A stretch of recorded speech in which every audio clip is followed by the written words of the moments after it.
Mega নিলাম শেষ, ফ্র্যাঞ্চাইজিগুলো দল গুছিয়ে ফেলেছে।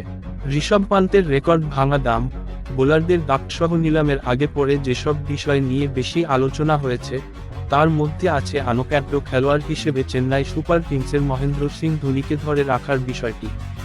এখন আলোচনা ধোনিসহ আরও দুজনের আইপিএল ক্যারিয়ার নিয়ে। এবার আইপিএল খেলা হবে না হয়তো আরও অনেকেরই, তবে তিনজন ক্রিকেটার আছেন যাদের আইপিএল ক্যারিয়ার এবার শেষ হতে চলেছে, এটা প্রায় নিশ্চিত। মহেন্দ্র সিং ধোনি, ভারত। আগের মৌসুমেও উঠেছিল প্রশ্নটি, এটাই কি শেষ আইপিএল ভারতের সাবেক উইকেটকিপার ব্যাটসম্যানের? সিদ্ধান্তটি একান্তই তার। এবারও যেমন 4 কোটি রুপিতে আনক্যাড্য খেলোয়াড় হিসেবে তাকে ধরে রেখেছে চেন্নাই, তিনিও আরেকটি মৌসুম খেলার সিদ্ধান্ত নিয়েছেন। তবে বয়স হয়ে গেছে 43 বছর। এ কারণেই অনেকে মনে করছেন আইপিএলের আগামী মৌসুমটা খেলে ধোনি তার দল চেন্নাই ও নিজের ভক্তদের বিদায় বলে দিতে পারেন।